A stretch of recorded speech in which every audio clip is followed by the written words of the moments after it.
हमारी कॉलोनी लखनऊ के उस हिस्से में है जहां बाहर से सब कुछ मॉडर्न लगता है, लेकिन लोगों की सोच अभी भी पुराने संदूक में बंद पड़ी रहती है। गेट पर सीसीटीवी लगा है, हर फ्लैट में वीडियो डोरबेल है, कॉलोनी के व्हाट्सएप ग्रुप में रोज गुड मॉर्निंग के साथ फूलों वाली फोटो आती है, लेकिन किसी औरत के माथे से सिंदूर मिट जाए तो वही लोग उसे इंसान से ज्यादा अपशगुन समझने लगते हैं। मेरा नाम आरव मिश्रा है, उम्र 28 साल, नौकरी हजरतगंज के पास एक प्राइवेट इंश्योरेंस ऑफिस में है। घर में बस मैं और मेरी माँ है। पापा के जाने के बाद मैंने बहुत कुछ बदलते देखा, लेकिन सबसे गंदा बदलाव लोगों की आंखों में देखा। पहले माँ सबकी सावित्री जी थीं।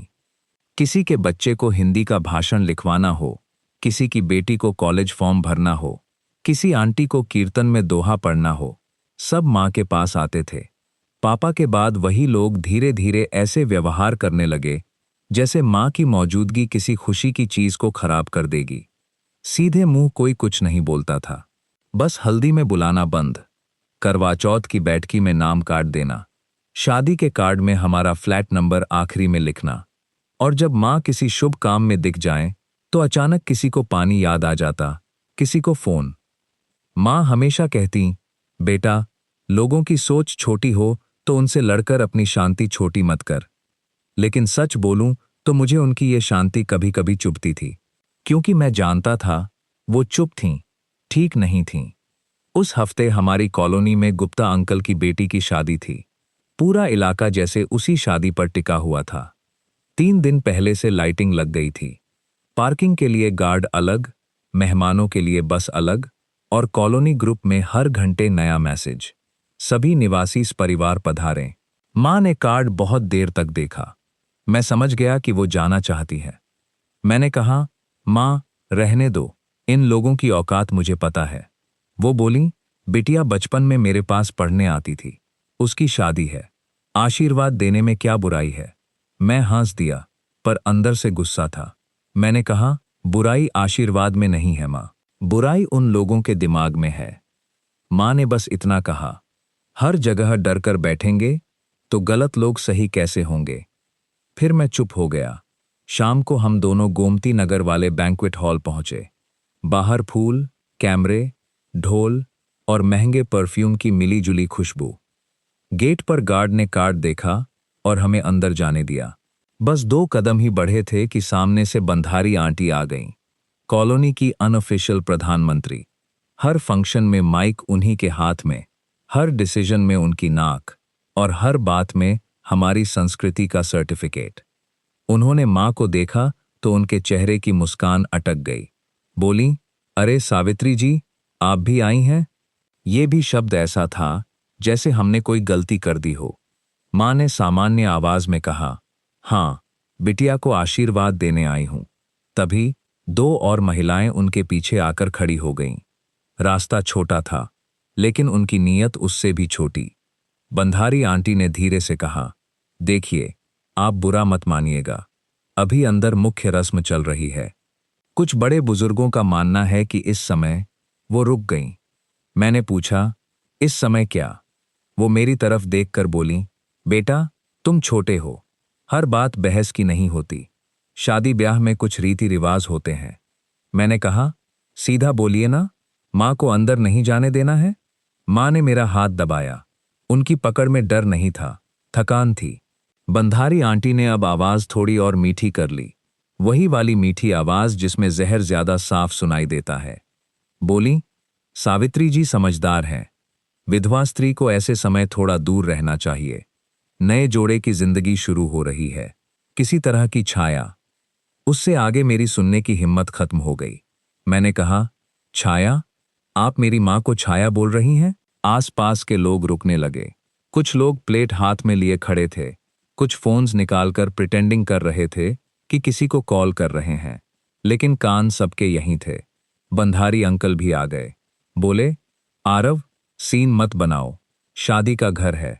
मैंने कहा, सीन मैं बना रहा हूं या आपकी पत्नी मेरी माँ को अपशगुन बोल रही हैं? बंधारी आंटी तुरंत बोली, मैंने अपशगुन शब्द नहीं बोला। मैंने कहा, मतलब वही था। इतने में गुप्ता आंटी की एक रिश्तेदार आईं।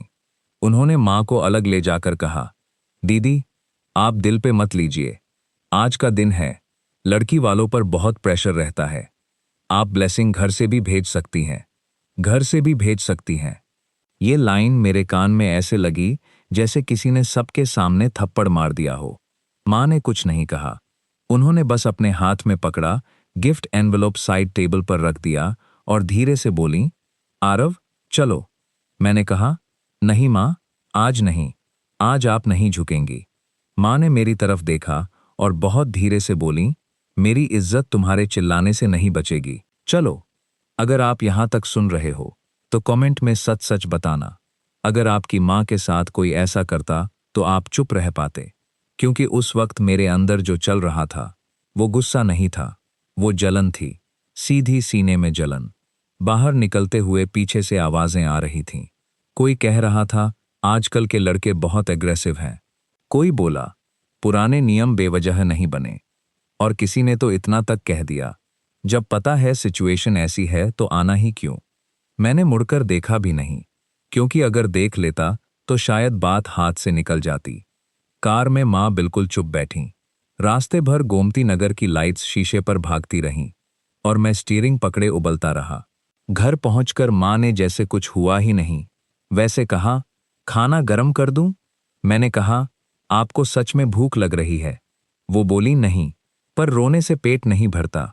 बस यही मेरी माँ थीं, टूटती थीं लेकिन आवाज नहीं करती थीं। मैं कमरे में गया तो मेरा सिर फट रहा था।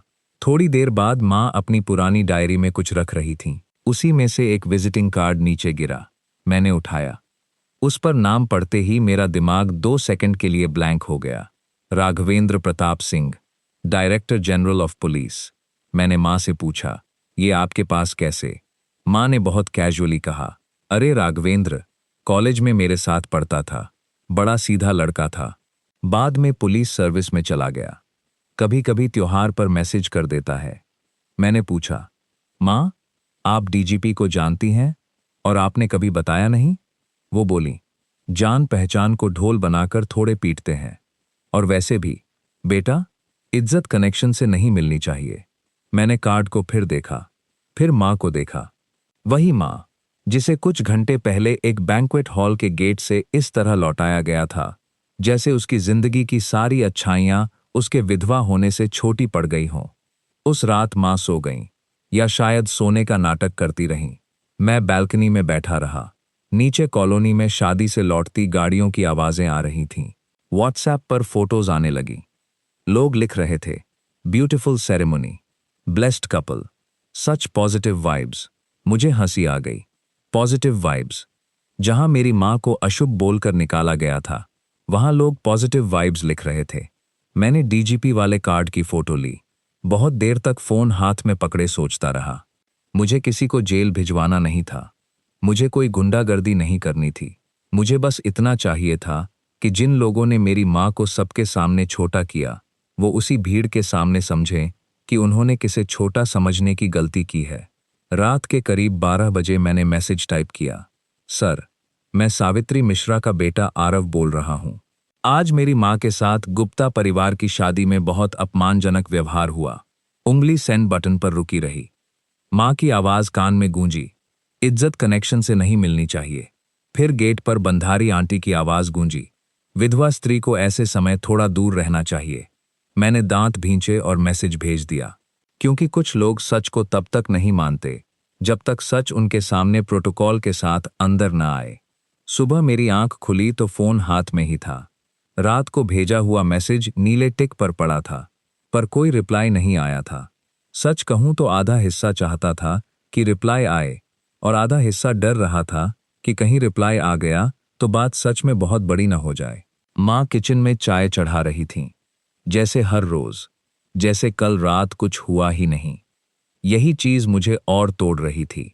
जिन लोगों ने उन्हें सबके सामने गेट से लौटा दिया था, उनके लिए शायद वो बस एक छोटी सी बात थी, लेकिन हमारे घर में उस बात ने हवा तक बदल दी थी। माँ ने पूछा, आज ऑफिस नहीं जाना? मैंने कहा, जाऊंगा। वो बोली, कल वाली बात मन में मत रखना, लोग हैं, बोल देते हैं। मैंने उनकी तरफ देखा और पहली बार मुझे लगा कि माँ झूठ बोल रही हैं। दूसरों से नहीं, खुद से। मैंने कहा, माँ, लोग बोल देते हैं, इसलिए लोग बढ़ते जाते हैं। वो चुप हो गईं। तभी मेरे फोन पर अननोन नंबर आया। मैं बालकनी में चला गया। दूसरी तरफ किसी आदमी की बहुत साफ, ऑफिशियल आवाज थी। क्या मैं आरव मिश्रा से बात कर रहा हूं? मैंने कहा, जी। उसने कहा, डीजीपी साहब के ऑफिस से बोल रहा हूं। आपने रात में एक मैसेज भेजा था। सावित्री मिश्रा जी आपकी मदर हैं। मेरा गला सूख गया। मैंने धीरे से कहा, जी, मेरी माँ है। उसने कुछ डिटेल्स पूछी। कौन सा वेन्यू, किस फंक्शन में, किसने रोका, क्या एग्जैक्ट वर्ड्स बोले गए। मैंने सब बताया, पर एक बात ध्यान रखी। मैंने कुछ बढ़ा चढ़ाकर नहीं कहा, क्योंकि मेरे पास झूठ बोलने की जरूरत ही नहीं थी। सच अपने आप काफी गंदा था। फिर कुछ सेकंड साइलेंस रहा। उसके बाद दूसरी आवाज आई, भारी, शांत और ऐसी कि आदमी खुद ब खुद सीधा बैठ जाए। आरव? मैंने तुरंत कहा, जी सर। उन्होंने कहा, मैं राघवेंद्र बोल रहा हूं। सावित्री कैसी हैं? ये सवाल सुनते ही मेरी आंखें भर आईं। इतने बड़े ऑफिसर ने पहले डेजिग्नेशन नहीं पूछा, कंप्लेंट नहीं पूछी, बस माँ का हाल पूछा। मैंने कहा, माँ ठीक हैं सर। मतलब वो ठीक होने का नाटक कर रही हैं। उधर से लंबी सांस की आवाज आई। फिर उन्होंने पूछा, उन्हें शादी से बाहर कर दिया? मैंने कहा, जी सर। सबके सामने। कहा कि विधवा की छाया नए जोड़े के लिए ठीक नहीं होती। कुछ देर तक कोई आवाज नहीं आई। वो चुप्पी ऐसी थी जिसमें गुस्सा भी था और दुख भी। फिर उन्होंने बहुत धीमे कहा, सवित्री को ये सब सुनना पड़ा। मैंने कहा, सर, मैं बस चाहता हूं कि उन्हें अपॉलॉजी मिले, पब्लिकली, क्योंकि इंसल्ट भी पब्लिक था। उन्होंने पूछा, उन्हें पता है तुमने मुझे मैसेज किया? मैंने कहा, नहीं सर, और शायद पता चलेगा तो नाराज होंगी। वो पहली बार हल्का सा हंसे, लेकिन हंसी में वार्मथ से ज्यादा दर्द था। बोले, तुम्हारी माँ कॉलेज में भी ऐसी ही थीं। खुद के लिए कभी आवाज नहीं उठाती थीं, लेकिन दूसरे के लिए लड़ जाती थीं। फिर उन्होंने पूछा, आज रिसेप्शन है? मैंने कहा, जी, शाम को सेम वेन्यू। उन्होंने कहा, मुझे इनविटेशन आया था, मैं जाने वाला नहीं था, अब जाऊंगा। मेरा दिल एकदम तेज धड़कने लगा। मैंने डरते हुए कहा, सर, मैं पावर मिसयूज नहीं करना चाहता। उनका जवाब तुरंत आया, किसी की डिग्निटी वापस दिलाना पावर मिसयूज नहीं होता। बेटा, डराओ मत, सच सामने रखो, बाकी मैं देख लूंगा। कॉल कट गया, लेकिन मेरे हाथ अभी भी कांप रहे थे। मैं अंदर आया तो माँ ने पूछा, किसका फोन था? मैंने कहा, ऑफिस से। माँ ने मेरी आंखों में देखकर कहा, आरव, झूठ मत बोलो। मैं कुछ नहीं बोला, वो भी कुछ नहीं बोली, लेकिन उनके चेहरे पर वो चिंता आ गई थी जो सिर्फ माँ को आती है, जब बेटा बाहर से शांत और अंदर से फटा हुआ हो। दोपहर तक कॉलोनी का व्हाट्सएप ग्रुप भी अपनी औकात दिखाने लगा। किसी ने सीधे कल की बात नहीं लिखी, लेकिन मैसेजेस आने लगे। आजकल यंगस्टर्स को ट्रेडिशंस की समझ नहीं है। एक और मैसेज था, शादी जैसे शुभ अवसर पर सबको कोऑपरेशन करना चाहिए। मैं समझ गया, बंधारी आंटी डैमेज कंट्रोल शुरू कर चुकी थीं। वो हर घर में अपनी वर्जन बेच रही होंगी कि हमने तो बहुत प्यार से कहा था। आरव ही भड़क गया। गुप्ता परिवार भी चुप था, क्योंकि चुप रहना भारत के मिडिल क्लास सोसाइटी में सबसे आसान अपराध है। शाम के करीब 5 बजे मैंने माँ से कहा, रेडी हो जाइए, रिसेप्शन में चलना है। माँ ने सीधा मना कर दिया। बोली, जहां कल लौटा दिया वहां आज क्यों जाना? मैंने कहा, क्योंकि गलती आपकी नहीं थी। माँ बोली, बेटा, हर सही बात साबित करना जरूरी नहीं होता। मैंने कहा, जरूरी है माँ। जब गलत लोग प्रूफ मांगने लगें कि आप इंसान हैं, तब साबित करना जरूरी हो जाता है। वो कुर्सी पर बैठ गईं। कुछ पल बाद बोली, तुमने किसी को फोन किया है? मैंने जवाब नहीं दिया। उन्होंने बस इतना कहा, मेरे कारण खुद को खराब मत करना। मैं उनके पैरों के पास बैठ गया और पहली बार बचपन की तरह उनका हाथ पकड़कर बोला, आपके कारण ही तो खुद को ठीक रखना चाहता हूं। शायद यही बात उन्हें छू गई। उन्होंने कोई भारी साड़ी नहीं पहनी, बस हल्की नीली कॉटन सिल्क साड़ी निकाली, वही जो पापा ने उनकी शादी की सालगिरह पर दी थी। माथे पर बिंदी नहीं लगाई, गले में कोई भारी चेन नहीं, बस साफ सुथरी, सीधी, डिग्निफाइड। जब वो कमरे से बाहर आईं, तो मुझे अचानक गुस्सा नहीं, गर्व महसूस हुआ। सोच रहा था, अगर कहानी यहां तक आपको अंदर से हिला रही है, तो इसे लाइक जरूर करना, क्योंकि ऐसी कहानियां सिर्फ रिवेंज नहीं होती। ये उन छोटी छोटी चुप्पियों की बात होती है जो हमारे घरों में रोज दबा दी जाती हैं। हम वेन्यू पहुंचे तो बाहर आज और ज्यादा भीड़ थी। रिसेप्शन का सेटअप कल से बड़ा था। एंट्रेंस पर golden lights, artificial fog, flower tunnel और स्टेज पर इतनी एलईडी कि आदमी की असली शक्ल भी फेक लगने लगे। जैसे ही हम अंदर गए, कुछ लोगों ने हमें देख लिया। वही अजीब सी खुसुर-पुसुर शुरू हो गई। बंधारी आंटी दूर से ही तेज कदमों से आईं। आज उनका चेहरा मुस्कुरा रहा था, लेकिन आंखें चिड़ी हुई थीं। उन्होंने दांत भींचकर कहा, आरव बेटा, प्लीज आज कोई तमाशा मत करना। कल जो हुआ वो मिसअंडरस्टैंडिंग थी। मैंने शांत होकर पूछा, तो आज मां अंदर जा सकती हैं या आज भी उनकी छाया हार्मफुल है? उनका चेहरा सख्त हो गया। बोली, तुम शब्दों को तोड़ मरोड़ रहे हो। मैंने कहा, नहीं आंटी, शब्द तो आपके थे, मैंने बस याद रख लिए। मां ने फिर मेरा हाथ दबाया, लेकिन इस बार मैंने हाथ नहीं छुड़ाया, बस वहीं खड़ा रहा। गुप्ता अंकल हमें देखकर असहज हो गए। वो आगे आए और बोले, अरे आरव, आ गए तुम लोग, अच्छा किया। चलो, अब पुरानी बात छोड़ो। मैंने पूछा, कौन सी पुरानी बात अंकल? जो कल हुई थी या जो आपकी आंखों के सामने हुई थी? उनके पास जवाब नहीं था। तभी बाहर अचानक हल्की सायरन की आवाज आई।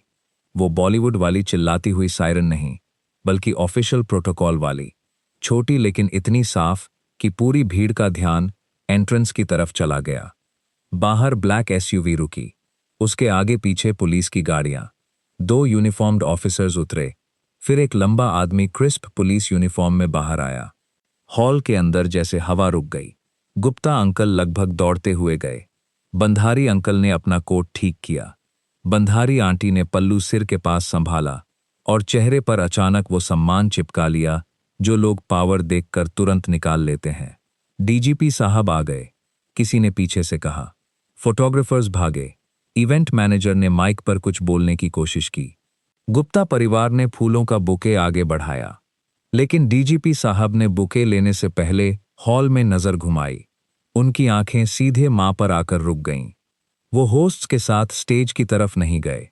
उन्होंने बस हाथ से हल्का इशारा किया और सीधा हमारी तरफ चल पड़े। हर कदम के साथ आसपास के लोगों के चेहरे बदल रहे थे। गुप्ता अंकल कंफ्यूजन में पीछे पीछे। बंधारी आंटी की मुस्कान धीरे धीरे गायब। मां बिल्कुल जम गईं, जैसे उन्हें अभी भी यकीन नहीं हो रहा था कि वो सच में यहां हैं। डीजीपी साहब हमारे सामने आए। मैं तुरंत खड़ा सीधा हो गया, लेकिन उन्होंने मुझे नहीं, मां को देखा। उनके चेहरे पर वो रिस्पेक्ट था जो नाटक नहीं हो सकता। उन्होंने हाथ जोड़कर कहा, सवित्री मैडम, आप यहां हैं और मुझे बताया भी नहीं।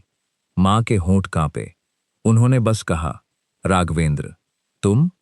अगले ही पल जो हुआ, उसके बाद हॉल की सारी आवाजें जैसे किसी ने बंद कर दीं। डीजीपी साहब झुके और सबके सामने मां के पैर छू लिए। वही मां जिसे कल गेट से लौटा दिया गया था। वही मां जिसके हाथ का एनवेलप साइड टेबल पर ऐसे छोड़ दिया गया था जैसे उसकी ब्लेसिंग की कोई कीमत नहीं। आज पूरे स्टेट का सबसे बड़ा पुलिस ऑफिसर उन्हीं के सामने झुककर आशीर्वाद ले रहा था। मां घबरा गईं। बोली, अरे नहीं, ये क्या कर रहे हो? उन्होंने कहा, आपने मुझे बनाया है मैडम। आज जो भी हूं, आपकी वजह से भी हूं। मेरे पीछे किसी ने बहुत धीरे से कहा, ये तो इन्हें जानती है।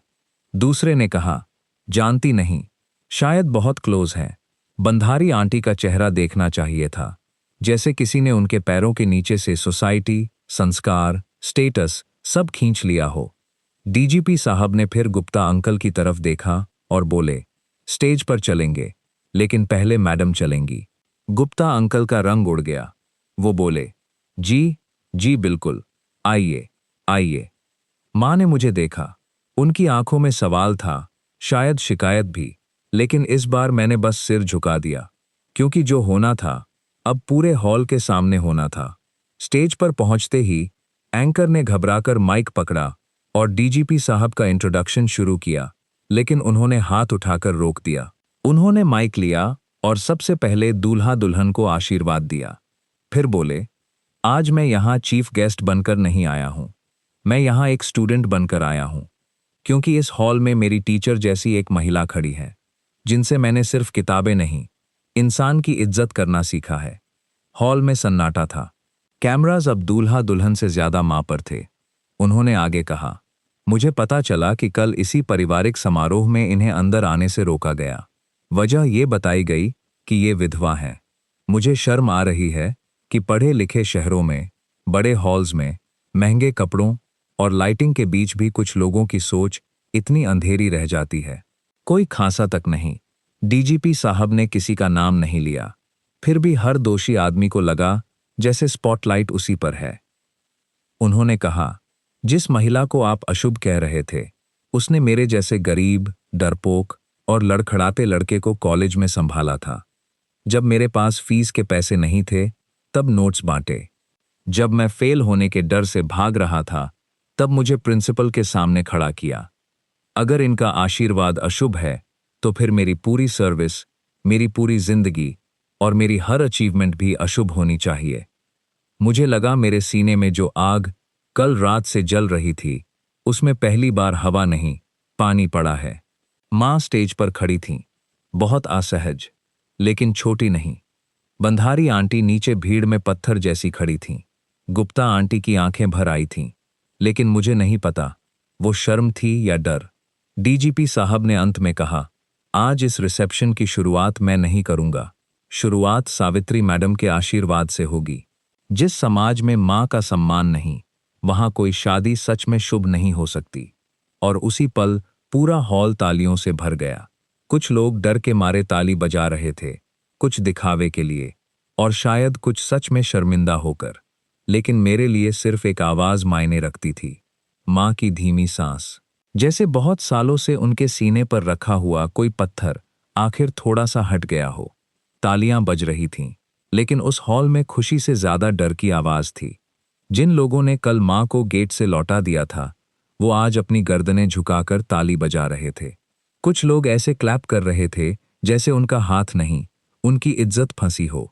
डीजीपी साहब ने माइक वापस नहीं किया। उन्होंने क्राउड की तरफ देखा और बहुत शांत आवाज में बोले, मैं यहां किसी की शादी खराब करने नहीं आया हूं। शादी दो परिवारों का सम्मान जोड़ती है, लेकिन अगर उसी शादी में किसी महिला की बेइज्जती हो, तो फिर सजावट कितनी भी महंगी हो, माहौल शुभ नहीं रह जाता। ये सुनते ही गुप्ता अंकल का चेहरा उतर गया। वो बार बार अपनी पत्नी की तरफ देख रहे थे, और गुप्ता आंटी रोने जैसी शक्ल बनाकर खड़ी थीं। मुझे समझ नहीं आ रहा था कि उन्हें मां के लिए शर्म आ रही थी या अपने नाम के लिए डर लग रहा था। डीजीपी साहब ने आगे कहा, कल किसने रोका था इन्हें? पूरा हॉल शांत। इतनी भीड़ में अचानक सबको पानी पीना याद आ गया। सबकी नजरें इधर उधर भागने लगीं। बंधारी आंटी, जो कल गेट पर इतनी ऊंची आवाज में संस्कार बांट रही थीं, अब भीड़ के पीछे खिसकने की कोशिश कर रही थीं। लेकिन सोसाइटी का सबसे बड़ा नियम यही है, जब आदमी गलत काम में भीड़ साथ चाहता है, तो सजा के समय वही भीड़ सबसे पहले किनारा कर लेती है। डीजीपी साहब ने किसी को पकड़वाया नहीं, किसी पर चिल्लाए नहीं। उन्होंने बस कहा, पब्लिक प्लेस में किसी को उसकी पर्सनल स्थिति के कारण अपमानित करना मजाक नहीं है। और आजकल हर फंक्शन में कैमरा भी होते हैं, फोन भी होते हैं, विटनेस भी होते हैं। इसलिए शब्द बोलने से पहले लोग सोचें। ट्रेडिशन के नाम पर इंसल्ट लीगल भी हो सकता है, सोशल भी, और मॉरल तो है ही। बस लीगल शब्द सुनते ही बंधारी अंकल की हालत देखने लायक थी। उन्होंने अपनी पत्नी की तरफ ऐसे देखा जैसे कह रहे हों, अब भुगतो अपनी कॉलोनी पॉलिटिक्स। तभी दुल्हन स्टेज के साइड से आगे आई। उसके चेहरे पर सच वाला शौक था, फेक वाला नहीं। उसने मां को देखते ही कहा, सवित्री आंटी, अगर मुझे पता होता तो मैं खुद बाहर आ जाती।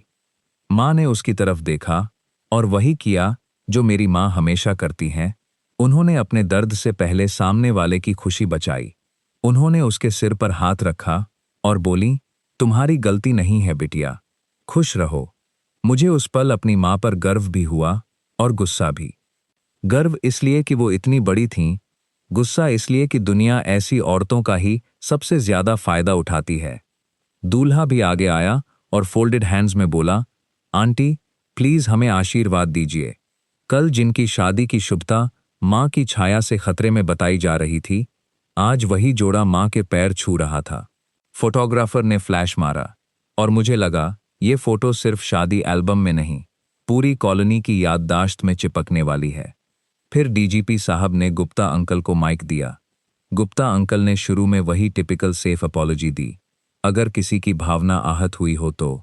डीजीपी साहब ने बीच में ही उनकी तरफ देखा, कुछ बोला नहीं, बस देखा। गुप्ता अंकल की आवाज अटक गई। फिर उन्होंने दोबारा कहा, नहीं, मैं साफ बोलता हूं। सावित्री जी, कल हमारे फंक्शन में आपके साथ गलत हुआ। आपको रोका गया और हम लोगों ने आपको प्रोटेक्ट नहीं किया। ये हमारी गलती थी। मैं आपसे हाथ जोड़कर माफी मांगता हूं। गुप्ता आंटी भी रोते हुए आगे आईं और मां के हाथ पकड़ लिए। मां ने हाथ नहीं झटका, लेकिन तुरंत माफ भी नहीं किया। बस बोली, माफी मुझे अकेले से नहीं, अपनी सोच से मांगिए। ये लाइन सुनकर मैं सच में अंदर से हिल गया। मेरी वही मां जो कल चुपचाप कार में बैठ गई थीं, आज पूरा हॉल सुन रहा था और वो कांप नहीं रही थीं। अब बारी बंधारी आंटी की थी। कोई ऑफिशियल अनाउंसमेंट नहीं हुआ, लेकिन सबकी नजरें उन पर चली गईं। वो धीरे धीरे आगे आईं। उनकी गोल्ड की चूड़ियां हिल रही थीं, पर आवाज उनमें से नहीं, उनके डर से आ रही थी। बोली, सवित्री जी, मेरा वो मतलब नहीं था, मैं तो बस रिचुअल्स की वजह से।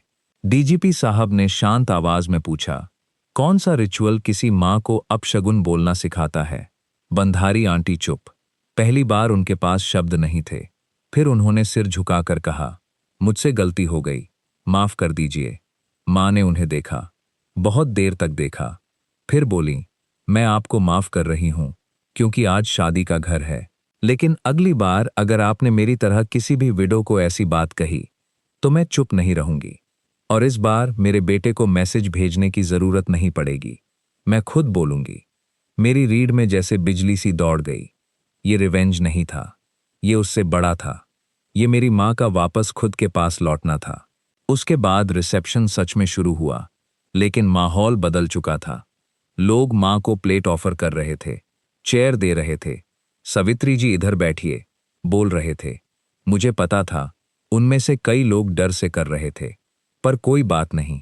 कभी कभी डर से शुरू हुई सभ्यता भी धीरे धीरे आदत बन जाती है। डीजीपी साहब कुछ देर माँ के पास बैठे। दोनों पुराने कॉलेज की बातें करते रहे।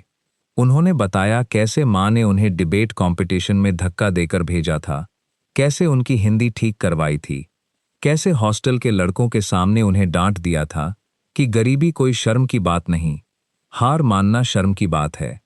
मैं माँ को देख रहा था, वो हल्का सा मुस्कुरा रही थीं। वही पुरानी मुस्कान जो पापा के जाने के बाद कम होती गई थी। रात के अंत में हम घर लौटे तो कार में पहली बार साइलेंस भारी नहीं था। माँ खिड़की से बाहर देख रही थी। थोड़ी देर बाद बोली, तुमने मैसेज भेजा था ना? मैंने स्टीयरिंग पर नजर टिकाए रखी और कहा, हाँ। वो बोली, मुझे तुम पर गुस्सा होना चाहिए। मैंने कहा, हो जाइए। वो कुछ सेकंड चुप रहीं, फिर बोली, पर आज पहली बार लगा कि शायद मैं बहुत ज्यादा चुप रही। मैं कुछ बोल नहीं पाया। घर पहुंचकर उन्होंने वो नीली साड़ी तह नहीं की, उसे कुर्सी पर रखा और बोली, कल ड्राई क्लीन के लिए दे देना, इंडिपेंडेंस डे प्रोग्राम में पहनूंगी। मैं हंस पड़ा। अगले कुछ दिनों में कॉलोनी का पूरा मौसम बदल गया। व्हाट्सएप ग्रुप में किसी ने डीजीपी साहब का मां के पैर छूने वाला छोटा क्लिप डाल दिया। कैप्शन था, proud moment for our colony. मुझे इतनी हंसी आई कि फोन नीचे रखना पड़ा। Proud moment? कल तक जिनके लिए मां की एंट्री प्रॉब्लम थी, आज वही लोग उन्हें कॉलोनी का प्राइड बता रहे थे। बंधारी आंटी ने 2 हफ्ते तक हमारी तरफ सीधे देखा नहीं। बंधारी अंकल सुबह वॉक पर मुझे देखते तो दूर से ही नमस्ते बेटा बोल देते, जैसे मैं भी किसी डिपार्टमेंट में लग गया हूं। गुप्ता परिवार की बेटी शादी के बाद मां से मिलने आई। इस बार बिना कैमरा, बिना भीड़। उसने सच में सॉरी कहा। मां ने उसे चाय पिलाई, पुराने ट्यूशन वाले किस्से सुनाए और जाते वक्त कहा, बिटिया, अपने घर में किसी औरत को उसके मैरिटल स्टेटस से मत नापना। उस दिन मुझे समझ आया कि डीजीपी साहब ने मां को इज्जत नहीं दिलाई, इज्जत तो माँ के पास पहले से थी। उन्होंने बस सोसाइटी की गर्दन पकड़कर उसकी आंखें खोल दीं। असली बदला ये नहीं था कि बंधारी आंटी डर गईं। असली बदला ये था कि माँ ने अपनी अच्छी साड़ियाँ वापस निकाल लीं। वो फंक्शंस में जाने लगीं। बच्चों को फिर से शाम को हिंदी पढ़ाने लगीं। और सबसे बड़ी बात, अब कोई उन्हें बेचारी कहने की हिम्मत नहीं करता था। उस रात बालकनी में बैठकर माँ ने मुझसे कहा, बेटा, अगली बार गुस्से से नहीं, सच से लड़ना। मैंने कहा, माँ, इस बार सच को एस्कॉर्ट व्हीकल चाहिए थी। माँ हंस दी, बहुत दिनों बाद खुलकर। और मेरे लिए वही जीत थी, क्योंकि जिन लोगों ने मेरी माँ को अपशगुन कहा था, उन्हें आखिर समझ आ गया कि अपशगुन विधवा नहीं होती। अपशगुन वो सोच होती है जो जीती जागती औरत को उसके दुख से छोटा बना देती है। अगर इस कहानी ने आपको गुस्सा दिलाया, आंखें नम कीं या आपकी माँ की याद दिलाई, तो वीडियो को लाइक कीजिए, चैनल सब्सक्राइब कीजिए और कमेंट में लिखिए, माँ की इज्जत सबसे ऊपर, क्योंकि ऐसी सोच तभी बदलेगी जब हम चुप रहना बंद करेंगे।